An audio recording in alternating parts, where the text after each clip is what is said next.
నమస్తే అండి. నా పేరు నరేష్ కుమార్, శంకర్పల్లి సేవా ఫౌండేషన్ ప్రెసిడెంట్.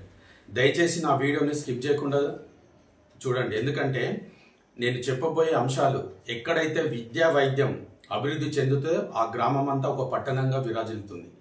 మన శంకర్పల్లిలో నేను 25 ఇయర్స్ బ్యాక్ రిపోర్టర్ అయినప్పుడు ఇక్కడ ప్రభుత్వ కాలేజీ కోసము, ప్రభుత్వ ఆసుపత్రి కోసము ఎన్నో వార్తలు రాసి అధికారులకు వినతి పత్రాలు కూడా ఇవ్వడం జరిగింది. 30 ఏళ్ల నుంచి మన శంకర్పల్లిలో ప్రభుత్వ ఆసుపత్రి లేదు. 30 పడకల ఆసుపత్రి శాంక్షన్ కూడా ఉంది, కానీ దానికోసం పాలకులు పట్టించుకోలేదు. ఎమ్మెల్యేలు, ఎంపీలు, మంత్రులు అవుతూనే ఉన్నారు, పోతూనే ఉన్నారు.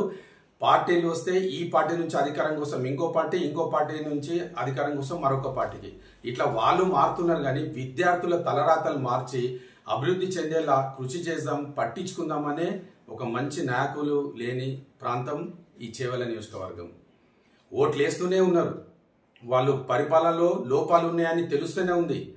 రీసెంట్లీ 10th ఇంటర్మీడియట్ ఎగ్జామ్స్ అయినాయి. ఇప్పుడు జూన్లో 10వ తరగతి పిల్లలు పాస్ అయిన తర్వాత ఏం చేస్తారంటే ఇక్కడ ప్రభుత్వ ఇంటర్మీడియట్ కాలేజ్ లేదు.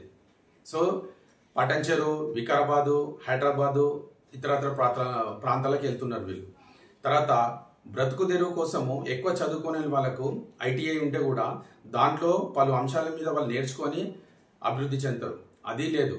ఇక మన ఆరోగ్య విషయానికి వస్తే 30 పడకల ఆసుపత్రి ఇక్కడ శాంక్షన్ ఉంది, దానికోసం ఎవ్వరు పట్టించుకోవడం లేదు.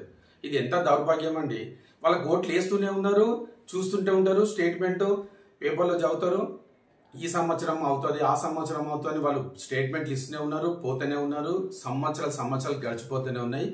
మనకు దృష్టి లోపమా, మనసు లోపమా, ఆలోచన లోపమో ఐ కాంట్ అండర్స్టాండ్.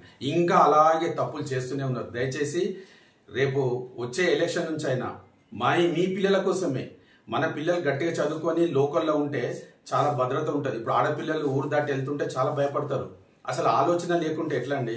కాబట్టి దయచేసి ఓటు చాలా విలువైంది.